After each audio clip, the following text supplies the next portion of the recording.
Dans le silence tendu d'une salle des ventes bondée, un murmure moqueur commença à parcourir les rangs. Les visages burinés des experts affichaient un sourire condescendant, leurs regards se posant tour à tour sur le jeune homme et sur la propriété ancestrale dont le destin était sur le point d'être scellé. Une ironie cruelle enveloppait chaque recoin, lourde de certitudes inébranlables. Le rire, d'abord discret, se fit plus prononcé, une symphonie étouffée de mépris, à peine voilée. Personne, pas même le commissaire-priseur, ne parvenait à contenir son amusement face à l'audace de ce garçon aux mains calleuses. Il semblait déplacé, une figure insignifiante au milieu des titans de l'argent dont l'apparente ignorance provoquait la dérision générale. L'enjeu était la ferme familiale, un héritage dont les champs s'étendaient à perte de vue. Mais ses dettes pesaient lourdement sur ses maigres épaules. Pour ces requins de l'immobilier, elle n'était qu'une marchandise, une opportunité chiffrée. La capacité du jeune homme à gérer une telle transaction était mise en doute, une équation financière insoluble à leurs yeux. Le protagoniste silencieux absorbait les ondes de scepticisme, son regard balayant la salle, puis s'arrêtant sur la carte jaunie de la propriété. Il ne répondait pas aux provocations, ne se laissait pas déstabiliser par l'arrogance ambiante. Sa jeunesse contrastait vivement avec la sagesse supposée, mais son immobilité suggérait une force intérieure ignorée. Aux yeux de la foule, il n'était qu'un novice, incapable de comprendre le marché ou les chiffres complexes.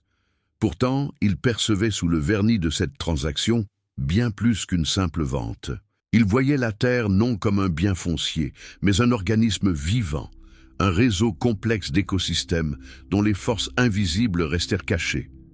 Ce qu'ils ignoraient, c'était que son silence n'était pas un signe de faiblesse, mais la manifestation d'un savoir accumulé, patiemment tissé au fil des saisons. Il détenait une cartographie intime de cette ferme, des particularités de son sol, au murmure de ses anciens arbres. Un secret crucial, oublié de tous, résidait au cœur de cette terre. Avez-vous déjà ressenti le poids d'un savoir ignoré, d'une vérité profonde que les experts autoproclamés refusent de voir, préférant les apparences à la substance de l'expérience? Combien de fois l'intuition, affûtée par des années d'observation, a-t-elle été balayée par des chiffres, réduisant la valeur d'une vie de labeur à une simple transaction insignifiante? Si vous avez déjà été sous-estimé, si votre savoir a été ignoré, alors un conte pour nous est l'endroit où ces histoires sont racontées. Abonnez-vous et restez avec nous, car les vérités profondes se révèlent souvent dans le silence, loin du vacarme des jugements hâtifs. Son silence, loin d'être une lacune, était un puits profond où s'abreuvait une connaissance singulière. Ce jeune homme n'était pas né avec l'expertise qu'il démontrait, mais l'avait tissé patiemment, fibre après fibre. Son apprentissage avait débuté bien avant cette salle des ventes, dans les murmures du vent et la texture de la terre, guidé par une sagesse ancienne, presque oubliée des livres. C'était son grand-père, un homme dont les mains portaient l'histoire de chaque sillon, qui avait planté les premières graines de ce savoir. Il ne donnait pas de leçons magistrales, mais plutôt des énigmes, des observations à faire, des silences à interpréter. Ainsi, les racines de la compréhension du jeune homme s'enfonçaient, invisibles, nourrissant une perspicacité rare. Le vieil homme lui avait enseigné à lire la terre non pas avec des chiffres, mais avec les sens, à sentir son souffle caché, à décrypter les messages de son humus, à comprendre son histoire microbienne au-delà des analyses superficielles. Chaque couche du sol devenait un chapitre, une bibliothèque vivante que le garçon apprenait à déchiffrer avec dévotion. Des heures innombrables passées à observer la danse silencieuse des saisons, à scruter les variations climatiques subtiles, à anticiper les besoins de la terre et de ses créatures. Le temps n'était plus une contrainte, mais un fleuve tranquille dont les courants invisibles déterminaient la fertilité. La patience devint une seconde nature, une vertu cultivée. Son éducation ne se limitait pas aux champs, elle se prolongeait dans l'atelier poussiéreux, où chaque outil oublié racontait une histoire. Le grand-père lui avait montré comment chaque objet, Même le plus rudimentaire était une phrase dans la langue de la persévérance, une extension de la volonté humaine, pas de la technologie. Il avait appris le chuchotement des anciens arbres. Ces gardiens de la mémoire, dont les racines profondes ancraient le passé dans le présent. Le savoir tacite, transmis de génération en génération, n'était pas écrit dans des manuels, mais gravé dans la pratique, dans l'expérience vécue, dans les gestes répétés 1000 fois. Cette cartographie du cœur s'était dessinée en lui, faisant de la ferme non plus un simple bien immobilier, mais un organisme vivant. Chaque parcelle, chaque recoin de la grange était connecté par des veines de souvenirs et de labeur. Cette intimité profonde dépassait la simple topographie pour englober son âme. Son dévouement silencieux, contrastant avec la quête incessante de validation externe de ses pairs citadins, était un témoignage de foi. Il ne cherchait pas l'approbation, mais la compréhension. La vérité de la terre, comme une rivière souterraine, n'avait pas besoin d'être bruyante pour être puissante. Alors que d'autres s'épuisaient à suivre les dernières modes agricoles, lui approfondissait les méthodes ancestrales, les adaptant avec une intuition aiguisée. Sa boussole était la terre elle-même, ses guides, le vent et la lumière, non pas les graphiques ou les projections économiques. C'était une forme de résistance, une déclaration tacite contre l'idée que la valeur se mesurait uniquement en chiffres. La ferme était son univers, et il en était devenu le traducteur le plus éloquent, sans jamais prononcer un mot superflu. Son savoir était l'armure de sa patience. Les moqueries des experts glissaient sur lui comme l'eau sur une pierre polie par le temps. Il ne voyait qu'un jeune homme inexpérimenté, mais il percevait leurs lacunes, leurs fondations fragiles. Il savait que leur vision était limitée à la surface, aveugle aux profondeurs nourricières. Cette préparation méticuleuse, invisible aux yeux de la foule bruyante, avait forgé sa résilience. Chaque lever de soleil, chaque labour, chaque soin apporté à un animal malade était une couche ajoutée à son enracinement. Sa connaissance était une force tranquille, patiente. Les racines de son être s'étaient entrelacées avec celles de la ferme, créant une symbiose parfaite.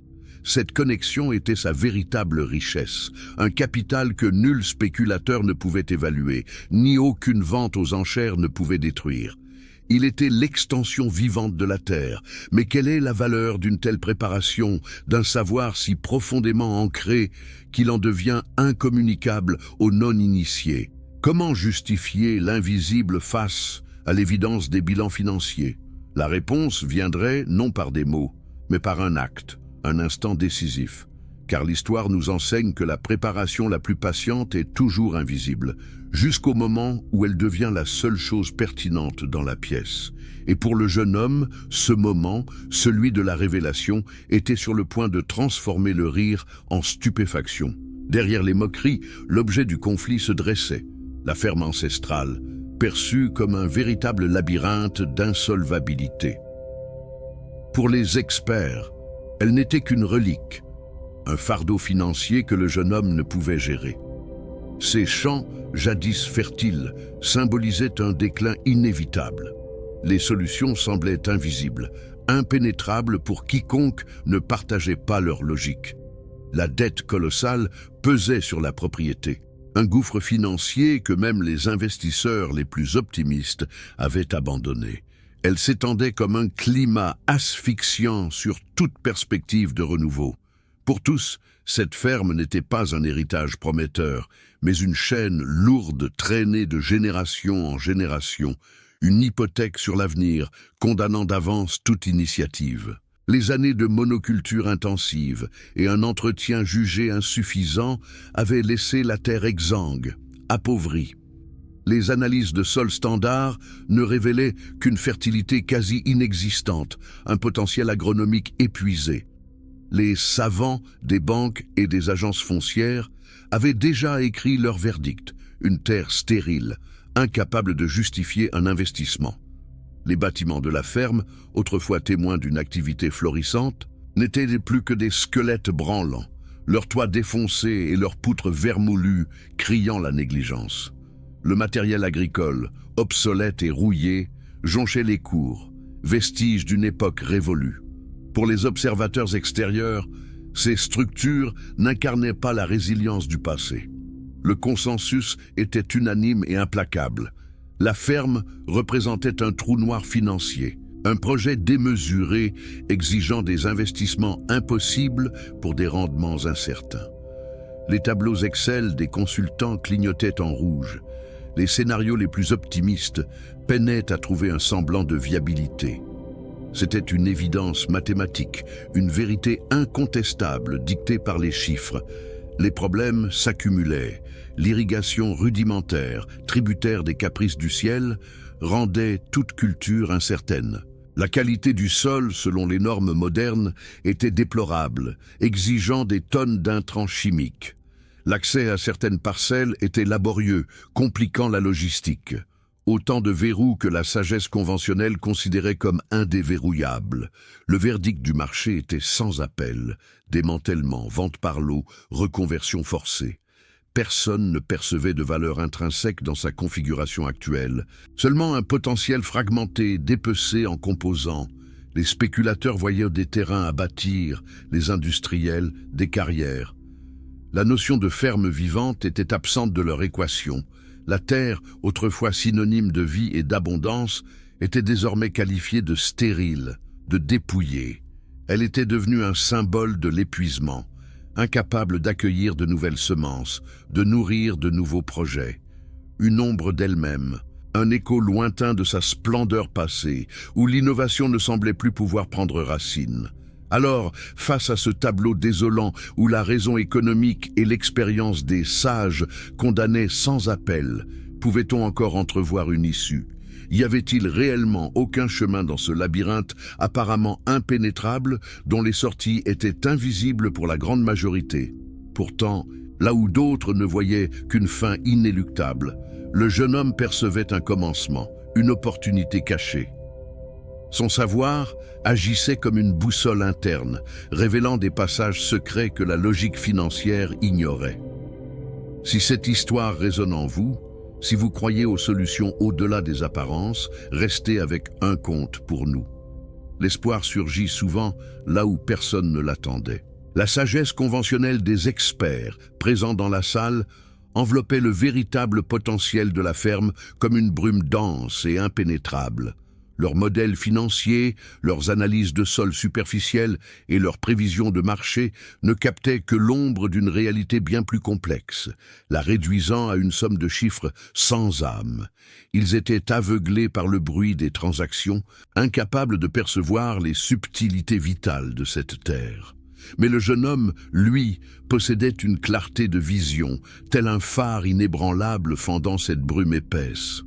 Son regard perçait les apparences, révélant les vérités cachées que l'œil non averti ignorait.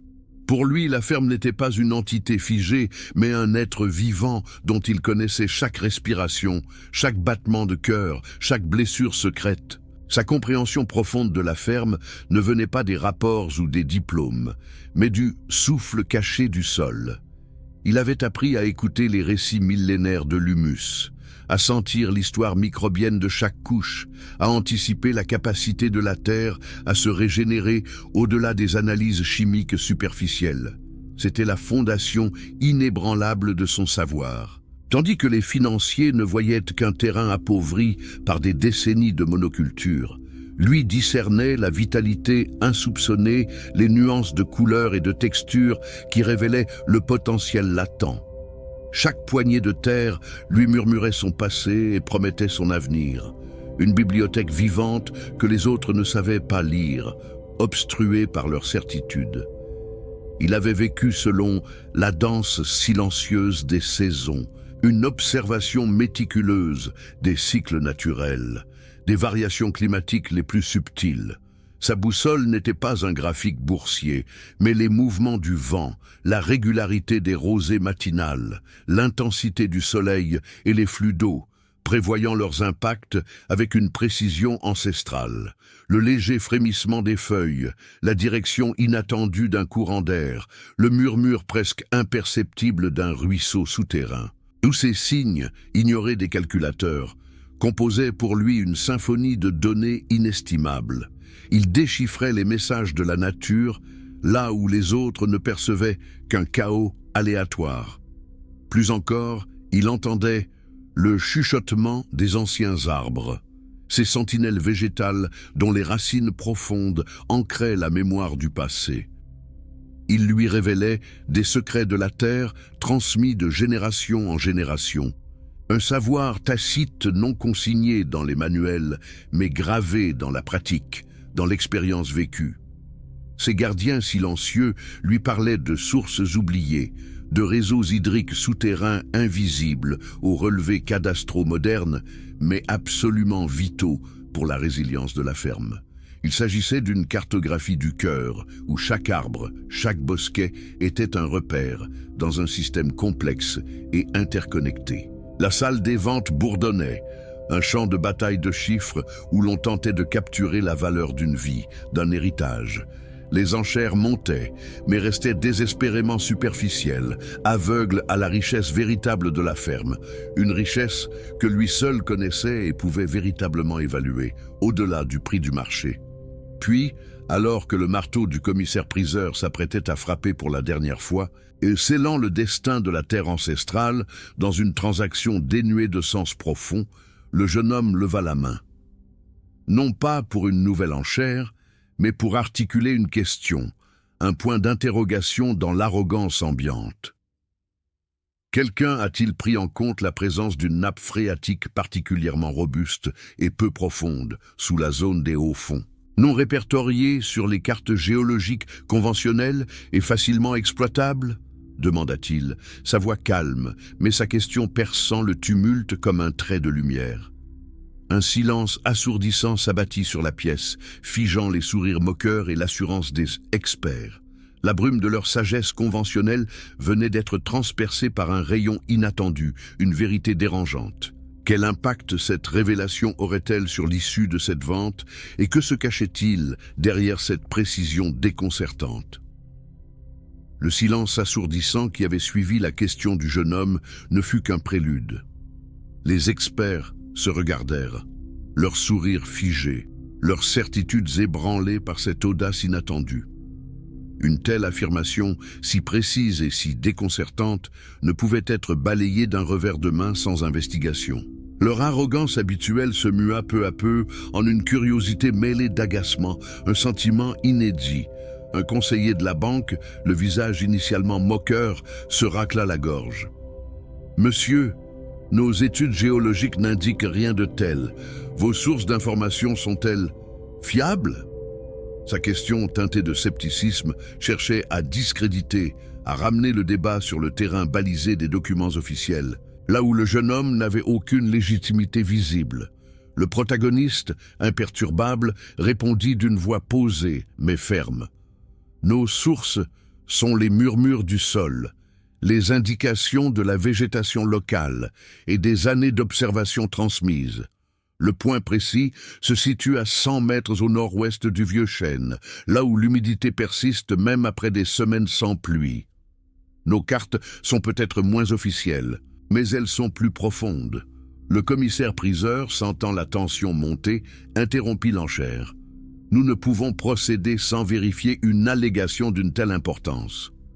Il demanda qu'une petite équipe se rende sur place, une requête impensable quelques minutes auparavant. La machine bien huilée du commerce s'enrayait, bousculée par un savoir inattendu, forçant une pause. L'attente s'étira, pesante. Chaque minute semblait une heure. Le silence n'était plus moqueur, mais interrogateur, empli d'une incertitude nouvelle. Les regards se tournaient vers le jeune homme, non plus avec dédain, mais avec un mélange de suspicion et d'une curiosité presque respectueuse. La clé du mystère était-elle entre ses mains? Les murmures reprirent, mais cette fois, ils étaient empreints d'une nervosité palpable. Les enchérisseurs reconsidéraient leurs calculs. Si cette nappe était réelle, la valeur de la ferme exploserait, transformant une dette en un atout inestimable. Le jeune homme avait-il déverrouillé un secret que tous les autres avaient négligé, une ressource essentielle? Puis, le retour de l'équipe d'inspection. Le conseiller de la banque, le visage blême, hocha la tête, ses yeux fixant le jeune homme avec une stupeur non dissimulée. L'information était exacte. La nappe phréatique existait bel et bien, à une profondeur étonnamment accessible, offrant un potentiel d'irrigation sans précédent pour les hauts-de-fonds. Ce fut comme un déclic retentissant, le son parfait d'une clé tournant dans une serrure rouillée. Toute l'équation financière de la ferme fut instantanément réécrite. Les visages des experts reflétaient maintenant un mélange d'embarras et de fascination. Leur monde de chiffres et de certitudes venait d'être percé à jour par l'humble vérité du terrain. Le jeune homme, toujours serein, avait fait bien plus qu'une simple révélation. Il avait démontré l'inadéquation de leur approche superficielle. Son savoir tacite, jugé insignifiant, s'était avéré être la pièce maîtresse, la clé qui débloquait le véritable potentiel de la Terre. Le silence de la salle était devenu un monument à son intelligence. Les anciennes moqueries s'étaient évaporées, remplacées par une forme de respect contraint. Leur sagesse conventionnelle, si fièrement affichée, s'était effondrée face à la profondeur de son observation. Comment avait-il pu ignorer un détail aussi vital, balayant le terrain sans jamais se pencher sur ses véritables trésors cachés? Le commissaire-priseur reprit la parole, sa voix plus hésitante. L'enchère est relancée, mais l'atmosphère avait changé.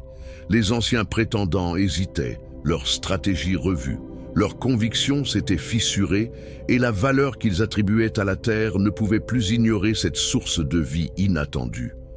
D'une voix calme, mais avec une autorité nouvelle, le jeune homme énonça son ultime enchère, un montant modeste mais désormais irréfutable, car il était le seul à connaître le plein potentiel de la ferme. Cette proposition n'était plus une tentative désespérée, mais une affirmation, basée sur une connaissance qu'il ne possédait pas.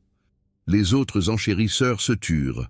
Leurs calculs étaient faussés, leur avantage perdu. Ils avaient jugé un livre à sa couverture, sans jamais en lire les chapitres les plus précieux. Le jeune homme avait déverrouillé le cœur de la ferme, et ils étaient incapables de rivaliser avec cette compréhension intime. Le marteau du commissaire-priseur, après une hésitation qui parut une éternité, s'abattit, confirmant la vente. Le son sec résonna dans le silence profond, un silence qui cette fois ne parlait pas de mépris, mais d'une acceptation forcée. La vérité, comme une clé, avait fait son œuvre, débloquant ce qui semblait perdu. Le jeune homme avait gagné, non pas par la force de l'argent, mais par celle du savoir, de la persévérance silencieuse et d'une observation méticuleuse, une clé qui, avec un clic précis, avait détraqué le mécanisme complexe de leurs doutes. Mais quel serait l'impact à long terme de cette victoire inattendue sur l'avenir de la ferme? Le marteau, s'abattant, ne fut pas la fin d'une histoire, mais le commencement d'un écho. Les regards, d'abord hébétés, se transformèrent progressivement en un mélange d'incrédulité et de respect à peine dissimulé. Le jeune homme, propriétaire légitime de la ferme ancestrale, n'afficha ni triomphe ni arrogance. Son visage demeura empreint de cette même sérénité silencieuse, celle d'un homme dont la vérité n'a pas besoin de clameur pour s'imposer. Les experts, les spéculateurs et les banquiers, jadis si prompts à la moquerie, se mirent à chuchoter, non plus de dédain, mais d'une curiosité presque paniquée. Leur monde de certitude, construit sur des chiffres froids et des analyses superficielles, venait d'être percé à jour par la simplicité d'une observation, la profondeur d'un savoir ancré dans la terre elle-même. Comment réagiraient-ils face à cette validation inattendue, cette démonstration éclatante de leur propre aveuglement? Dans les mois qui suivirent, la ferme commença à renaître, non pas par des investissements massifs ou des technologies révolutionnaires, mais par l'application méthodique des principes que le jeune homme avait si patiemment cultivés. Il travaillait la terre avec une intimité presque sacrée, écoutant le souffle caché du sol, anticipant ses besoins avant même qu'ils ne se manifestent. Là où les rapports disaient que rien ne pouvait pousser, des cultures inattendues et florissantes apparurent, défiant toutes les prévisions pessimistes. Les analystes financiers, qui avaient prédit une ruine inévitable, durent revoir leur modèle, incapables de comprendre comment un simple garçon de ferme parvenait à transformer ce qui était un gouffre financier en une oasis de productivité. L'écho de sa victoire se propageait, d'abord discret, puis de plus en plus retentissant. La prospérité de la ferme ne fut pas le fruit du hasard, mais de la danse silencieuse des saisons, que le jeune homme maîtrisait avec une précision ancestrale. Il plantait, récoltait et gérait son bétail en harmonie avec les cycles naturels, sans jamais forcer la terre au-delà de ses limites, respectant le rythme que la nature elle-même dictait. Tandis que les agriculteurs voisins luttaient contre les caprices climatiques, lui semblait anticiper chaque variation, adaptant ses méthodes avec une flexibilité déconcertante. Le fleuve tranquille du temps, dont les courants invisibles déterminaient la fertilité des rives, était devenu son allié le plus puissant, révélant la puissance d'une patience que l'empressement moderne avait fait oublier. Sa ferme devint un témoignage vivant de la sagesse retrouvée. Bientôt, des agriculteurs des environs, initialement sceptiques, commencèrent à venir observer, à poser des questions, leur propre récolte peinant à soutenir la comparaison. Le jeune homme, toujours humble, partageait son savoir, expliquant comment le chuchotement des anciens arbres lui avait révélé non seulement l'emplacement de sources oubliées, mais aussi des méthodes de rotation des cultures transmises par ses ancêtres. Il ne cherchait pas la gloire, mais la propagation d'une approche respectueuse de la terre, une philosophie qui transcendait la simple productivité pour embrasser la durabilité et la symbiose. Les vieilles histoires, jadis reléguées au rang de légendes de grand-mère, reprenaient vie, portées par le succès éclatant de cette nouvelle ère.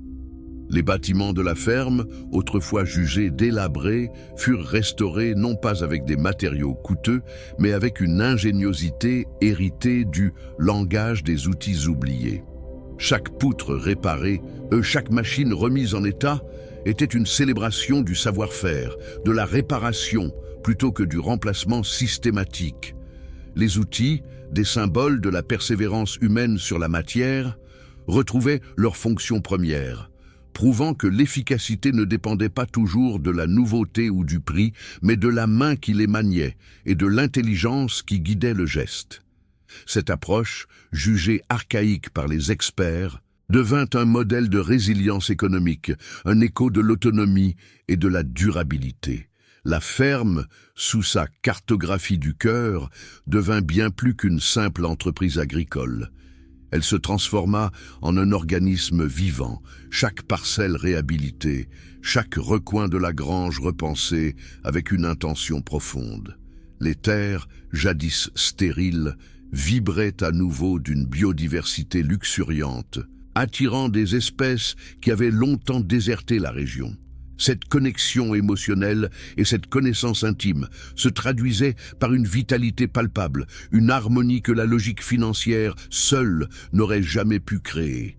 Le jeune homme avait prouvé que la terre avait une âme et que la respecter c'était en libérer le potentiel le plus profond, un écho d'abondance pour les générations futures. Le succès de la ferme dépassa de loin les simples considérations financières. Elle devint un centre d'apprentissage, un modèle pour une agriculture régénératrice où le savoir tacite et l'observation méticuleuse étaient plus valorisés que les chiffres bruts.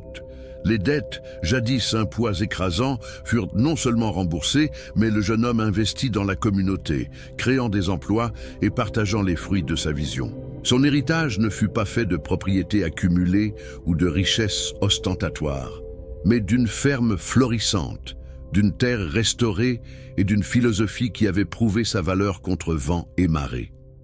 L'écho de sa persistance résonnait, un témoignage du pouvoir de la foi inébranlable.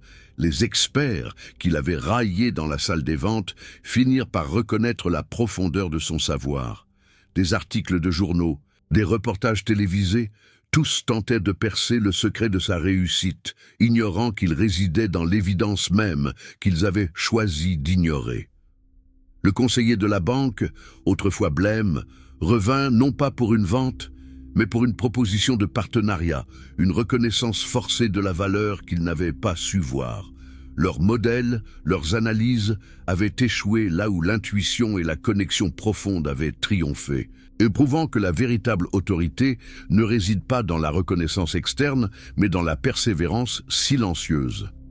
Des universités et des instituts de recherche s'intéressèrent à ces méthodes, cherchant à codifier ce savoir tacite qu'il appliquait si naturellement. Le jeune homme, sans jamais se départir de son humilité, partagea ses expériences, devenant une source d'inspiration pour une nouvelle génération d'agriculteurs, celle qui cherche à cultiver la terre avec intelligence et respect. Il avait prouvé que le succès durable ne se construisait pas sur des abstractions théoriques, mais sur une compréhension profonde et vécue du monde qui nous entoure. Son œuvre est devenue un écho intemporel, une leçon vivante pour tous ceux qui se sentent sous-estimés. L'histoire du jeune homme et de sa ferme est un rappel puissant que la véritable richesse ne se mesure pas toujours en devises sonnantes et trébuchantes, ni en diplômes accrochés au mur. Elle réside dans la profondeur du savoir que l'on cultive, dans la patience que l'on exerce et dans la persévérance silencieuse face au scepticisme ambiant. La véritable autorité se révèle non pas dans le vacarme des jugements hâtifs, mais dans la validation des faits, dans la transformation d'une vision en réalité tangible, un écho de ce que l'on bâtit avec intégrité. C'est une ode à tous ceux dont la voix est ignorée, dont le savoir est balayé par l'arrogance des soi-disant experts.